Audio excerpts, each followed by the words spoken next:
What if the most genuinely intelligent person you ever knew did not disappear because they failed? What if they disappeared because they figured something out that most people spend their entire lives never seeing? You probably know someone like this.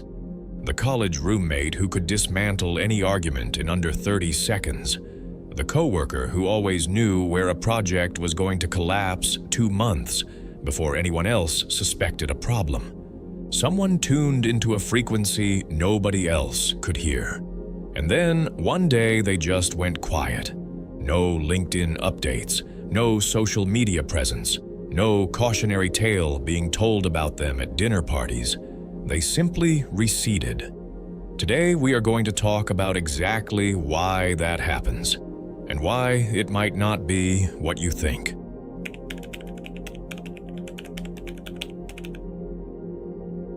Think about the trajectory of someone genuinely and unusually intelligent, not just book smart.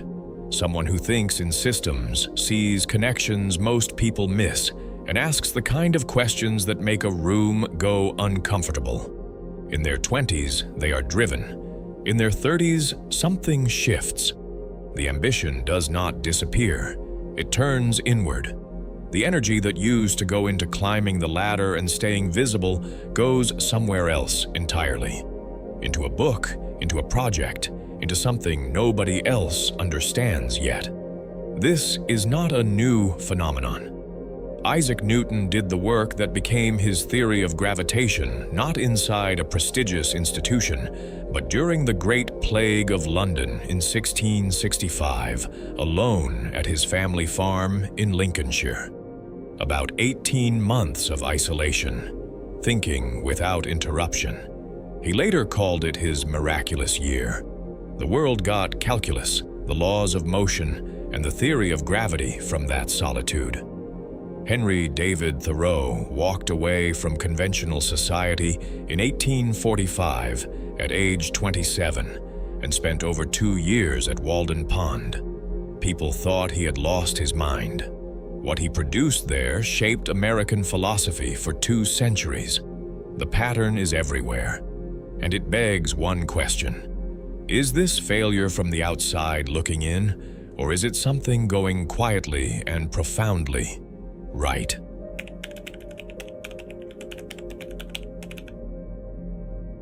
The Swiss psychiatrist Carl Jung spent decades studying not just the individual mind, but the shared mental architecture all of us inherit.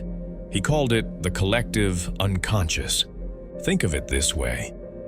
The human brain comes preloaded with software, instincts, inherited patterns of thinking and feeling, frameworks baked in over thousands of years of evolution and culture.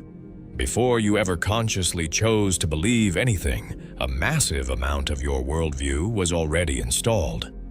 Jung's observation, and this is the part that gets uncomfortable, was that most people spend their entire lives running that pre-installed software. They want what they are told to want. They fear what they are told to fear.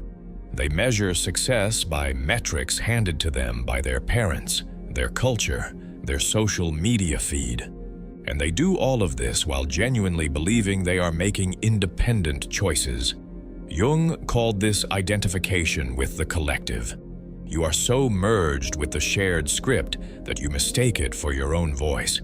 Highly intelligent people tend at some point to notice the script. They start seeing the machinery behind the curtain. They realize that a lot of what passes for opinion is just recycled assumption. A lot of what passes for ambition is just programmed anxiety. And once you see that, you cannot unsee it. Jung called the process of stepping out of this collective programming individuation, the gradual and sometimes painful work of becoming who you actually are rather than who you were designed to be. But here is the catch. Society does not like individuation. Society needs predictability. And when someone starts deviating from the script, the collective pushes back.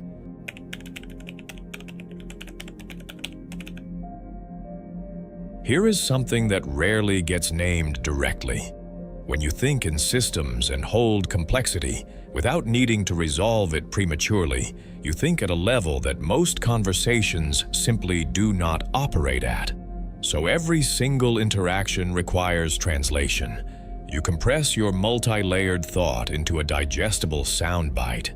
You strip away the qualifications because people find them tedious. You lose the nuance because nuance reads as evasiveness. You say it is complicated and watch people's eyes glaze over. And you do this dozens of times every single day. Most people do not realize that this translation work is not just socially exhausting. It is cognitively costly. Your mind is like a muscle. Use it below its capacity long enough, and it does not stay sharp. It drifts.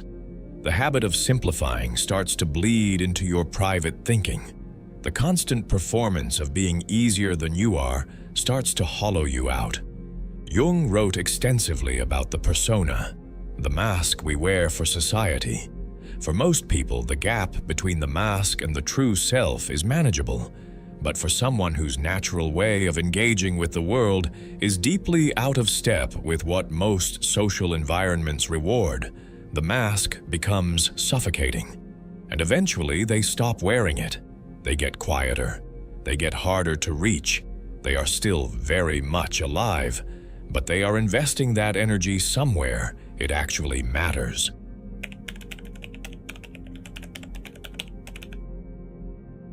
There is another reason intelligent people disappear and almost nobody talks about it. Highly intelligent people make others feel exposed, not deliberately, not cruelly, just by existing at their natural level. When you meet someone who thinks more clearly than you do, who asks questions you had not thought to ask, who sees implications you missed, something different happens in the brain. Your thinking is deeply tied to your sense of self. When someone challenges the quality of your thinking even implicitly, they are touching something close to your identity. So people defend against it. And the defense rarely looks like defense. It looks like dismissal. They are too theoretical, not practical. Sure, they are smart, but Jung called this shadow projection.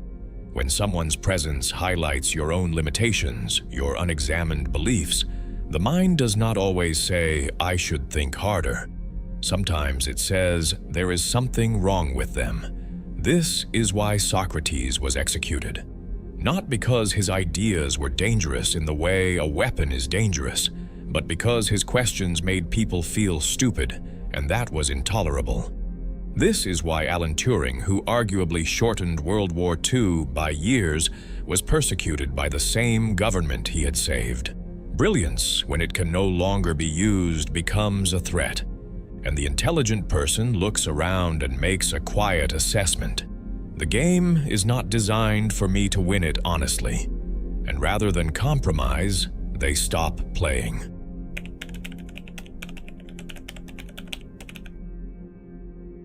The mathematician Grigori Perelman solved the Poincaré conjecture, a problem that had defeated the world's best mathematical minds since 1904. He was offered the Fields Medal, the highest honor in mathematics, and a $1 million prize. He declined both, walked away from academia entirely. People said he had cracked, but here is another reading. He understood exactly what accepting those prizes would mean, that he would become a performer, that the system which had largely ignored him for years would now want to claim him as proof of its own legitimacy. He chose to remain himself at significant personal cost. That is not madness, that is a coherent set of values. Jung built a literal stone tower in the Swiss village of Bollingen starting in 1923. Built it with his own hands.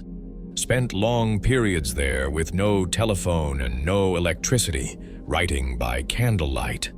His colleagues thought he was having a breakdown, but Jung described it simply. It was the only place he could hear himself think. The work he did in that solitude, individuation, the shadow, the archetype, became fundamental to modern psychology. Not despite the withdrawal, because of it. Emily Dickinson wrote nearly 1,800 poems in her bedroom and published almost nothing in her lifetime. Today, she is considered one of the greatest poets in the English language. The people whose ideas end up shaping the world are almost never the most visible people of their era. They are the ones willing to be invisible long enough to do the real work. So if you feel the pull toward a quieter life, a deeper life, a life with more room in it, you are not disappearing. You are finally starting to show up for the work that actually matters. Drop a comment right now and tell me, do you recognize this pattern in yourself or in someone you know? I read every single one. And if this video made you see something differently, hit that subscribe button right now, because we have more content like this coming that you will not want to miss.